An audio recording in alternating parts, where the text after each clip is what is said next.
Me. Her voice came from the back door of the house. I was confused, and then she appeared, looking pale and unsteady. What are you doing here? I was shocked because my mother-in-law had passed away and was cremated the day before. What's going on?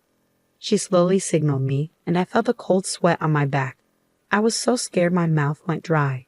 Is this a dream? I shut my eyes tightly, terrified. My name is Eleanor. Before I met my husband Paul, who was 3 years older than me, I had a lonely life focused on work. When I got sick and went to the hospital, Paul was the doctor who treated me. After that, we kept running into each other in town and the supermarket, and we started talking. Our relationship quickly turned into marriage. Living with his parents was a surprise. His father, Dean, was the strict director of the hospital where Paul worked. His mother, Aria, was gentle and kind, and she welcomed me warmly. I thought, if Aria is here, I might manage. I became a housewife at Paul's request and wanted to do my best with Aria's help. I hope to have children soon. Paul was excited about becoming a father and kept saying so. After 2 years of marriage, we finally had a baby boy named Logan. Eleanor, thank you so much. Paul cried happily in the hospital room. But once we were home, he admired Logan from a distance and didn't help with childcare. Today is your day off, right? Could you feed Logan while I hang the laundry? That's your job. If I do childcare too, what's the point of you being here? Paul laughed and went back to watching TV. I thought he was joking, but he wasn't. Problems started when Logan cried at night. I can't sleep because of the noise. Make him stop crying. Paul yelled at me while snapping at the crying Logan. His loud voice only made Logan cry more. I took Logan to the living room to calm him down, but he wouldn't stop. Paul told us to leave. Don't come back until he quiets down. If I don't get enough sleep, it will affect my work. You're his mother, so handle it. I felt like he was talking about someone else and could only sigh. It was too much. While calming Logan at the park, Aria came to check on us. Are you okay? I'll take over, so you can rest. I'm sorry. Thank you, I said. Aria was the only one who understood me since Paul had pushed me away. With her help during those tough nights, I managed to get through, but things didn't get better. When Logan started eating solid food, Dean began to closely manage our finances. You've been spending too much. Aren't you living too freely on someone else's money? He scolded. With the added costs for Logan's clothes, diapers, and food, and Dean and Paul's dislike for simple meals, managing the money became hard. I had to cook a variety of dishes, which cost money, but we weren't living extravagantly. The household was strained because Dean and Paul often went out drinking, claiming it was for work. They refused to change their behavior and started giving us less money. Since you're only doing housework, we don't need to give you extra money, Dean said. Exactly. Even if your clothes are worn out, you can still wear them. You don't deserve any luxuries like we do. Paul laughed and agreed with his father.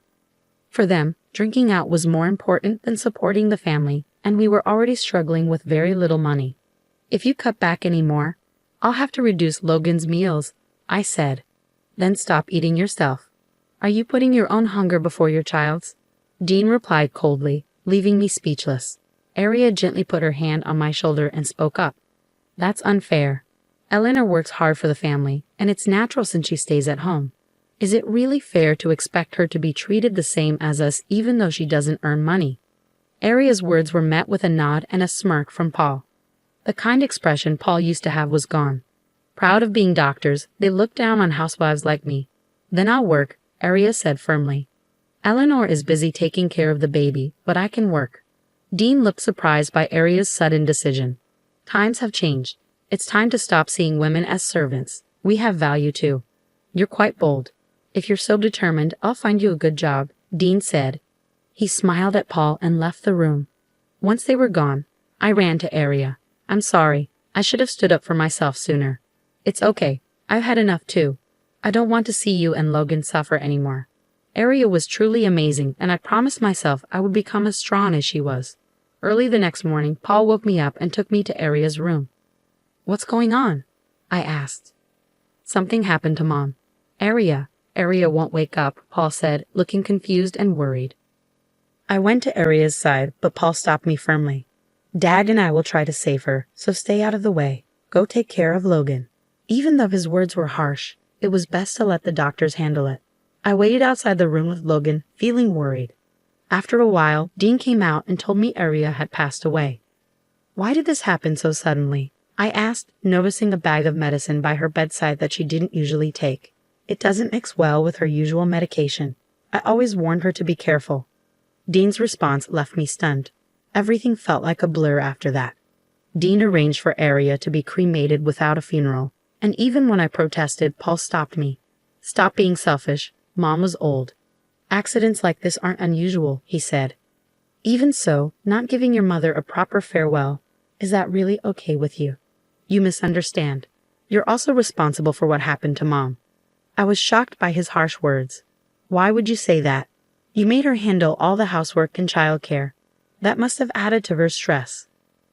I was too stunned to do anything. Paul, unusually, took out the trash while I was in shock. Dean quickly handled the arrangements and I couldn't properly say goodbye to Aria. I wasn't even allowed to attend the cremation. Dean did it alone. From now on, you'll do all the housework. No more slacking off. Dean's cold words hurt my grieving heart. The day after the cremation, I was still feeling down, but Paul and Dean were cheerfully discussing going to the insurance company. Dad took out life insurance on Mom. We're going to check on it, so make sure you do the housework properly today. Once we know how much we'll get, let's have a big meal tonight. Ignoring their insensitive talk, I kept doing my chores alone. About an hour later, I heard a noise at the back door. Please help me. I heard Aria's voice. Even though she was supposed to be dead, I thought I might be imagining things. I went to check and found Aria standing there. What? How? I was so shocked I couldn't speak. Aria had been cremated the day before. Who was this? Chills ran down my spine as I wondered. Come here. Aria saw me and motioned for me to come closer. My legs were shaking, but I walked towards her slowly. Aria? She confirmed that Paul and the others weren't around and nodded. I have to tell you something. Please listen. The warmth of her hand gripping mine proved she was really alive. What she revealed next was horrifying. After hearing her story, I felt a deep, intense anger. Don't worry, I'll help too. This is unforgivable. Aria left to hide again, and as I watched her go, I vowed to get revenge on Paul and Dean. A few days later, the insurance agent was scheduled to come to our house, so my father-in-law and husband took the day off to wait at home. As I grew more annoyed by their cheerful behavior, my father-in-law approached me. You're still eating because of Aria's insurance money. Shouldn't you be more grateful? That's not true. I'm not happy about this at all. Women who rely only on others never appreciate money, he said with a derisive laugh, then plopped down on the sofa. Paul sat beside him, smirking. Then the intercom rang. Oh, they're here. When they went to the door, they froze in shock. What? Why are you here? My husband, pale and trembling, pointed at the person in surprise. It wasn't the insurance agent, but my mother-in-law. I came back because I had unfinished business. Next to her was a man in a suit with a lawyer's badge. That's impossible. I checked her pulse. It had stopped. Paul stammered, clearly flustered. It made sense now. She had been cremated and Paul had even collected her ashes. My mother-in-law then turned to Paul and my father-in-law and spoke quietly. You switched my regular medicine, didn't you?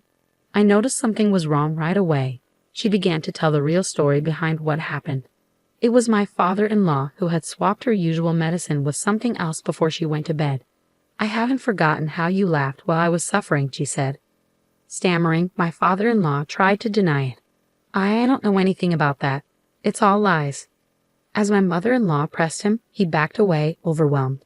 We had a cremation ceremony. Why are you here? Maybe God saved me that night. My heart did stop after your final check. I was taken to the funeral home, and miraculously, I woke up. You must have adjusted the dose so you could deny it if the police investigated. That's why I barely survived. Just before being cremated, I made noise inside the coffin and was found by the funeral home staff. Knowing you were behind it, I decided to hide temporarily. The funeral director, an old friend, helped me stage the ceremony. Thanks to their help, you were deceived.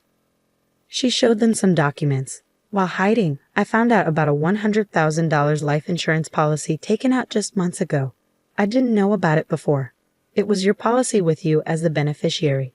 Faced with this proof, my father-in-law was speechless and clicked his tongue in frustration. You didn't die as expected, making me look like a fraud. You've embarrassed me. Instead of feeling remorseful, he just blamed her. Unable to take it anymore, I spoke up. That's not all. This is a crime. You tried to kill my mother-in-law. I won't forgive you. Then my husband, who had been trembling, moved behind me and glared at his father. I didn't want to do it, but Dad forced me. I'm a victim too. What? You were involved in the insurance scam? As my father-in-law moved towards Paul, I stepped closer to my mother-in-law. If you hadn't wasted money on cabaret girls, we wouldn't be in this mess. You spent all our savings, I said. You fool. You did the same, ordering expensive drinks and hanging out with young girls. You enjoyed it too. It turned into the most pathetic family argument I ever seen. As we stood there in disbelief, my father-in-law suddenly smirked. Aria said I switched her medication, but there's no proof. The evidence would be long gone now, so you can't prove it. Yeah, I threw the medicine packet out that morning, so it's gone, Paul said, thinking they had found a way out. But they didn't realize I had been waiting for this moment. We signaled the lawyer, who pulled out a plastic bag with the medicine packet. They recognized it immediately. How is it here? I threw it out, Paul said. Yes, but garbage isn't always collected right away, I explained. Paul, who never did housework, didn't know that trash collection schedules vary. He threw it out with the burnable trash.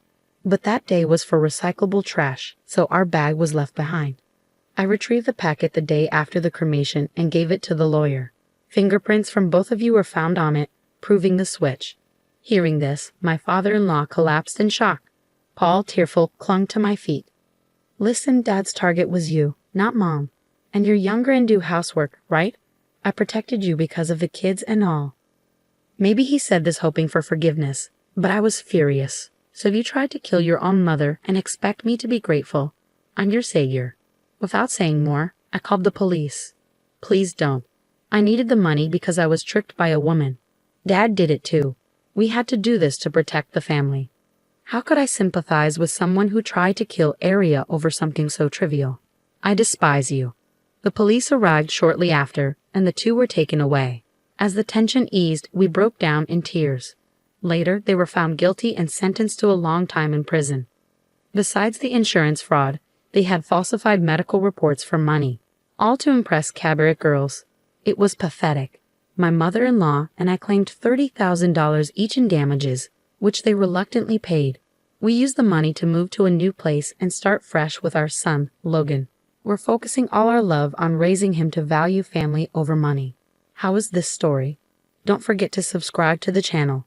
See you in the next video.